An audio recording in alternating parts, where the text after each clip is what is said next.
ஒவ்வொரு நாளும் எல்லாருக்குமே புதுசாக தான் இருக்கும். நல்லது வரும்போது மட்டும் சந்தோஷமாக இருந்துட்டு, ஏதாச்சும் மன கஷ்டங்கள் கேள்விப்படும் போதோ, நம்மளுக்கு நடக்கும்போதோ உடஞ்சி போகாமல் நம்மளை பக்கத்தில் இருக்கிறவங்களையும் கவலைப்படுத்தாமல் நம்ம கொஞ்சம் ஸ்மூத்தாக அதனை எடுத்துட்டு முன்னுக்கு போயிட்டே இருந்துச்சுன்னா அவ்வளோ நல்லா ஹாப்பியாக இருக்கும் நம்மளோட லைஃப். நம்மளை சுற்றி இருக்கிறவங்களே ஹாப்பியாக வச்சுக்கும் போது தான் அந்த சுகம் நம்மளுக்கு முழுசாக ஃபீல் பண்ணுவேன்.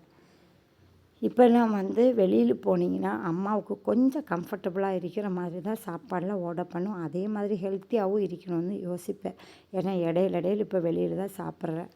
ஸோ டின்னர் மட்டும் இன்றைக்கி வீடு பக்கத்துலேயே ஒரு ஃபுட் கோர்ட் இருக்குது, அங்கே தான் வாங்கிட்டு வந்தேன். ஹஸ்பண்டுக்கும் பையனுக்கும் எல்லாம் வேலை முடித்து வரும்போது சாப்பாடு கொடுக்கணும்ல, அதனால நாசலுமா கொஞ்சம் ரைஸ் எல்லாம் பேக் பண்ணியாச்சு. கண்டிப்பாக அவங்களுக்கு எல்லாம் ஒரு நேரம் ஆகுது கொஞ்சம் ரைஸ் ஐட்டம் சாப்பிட்டா தான் நல்லாயிருக்கும்.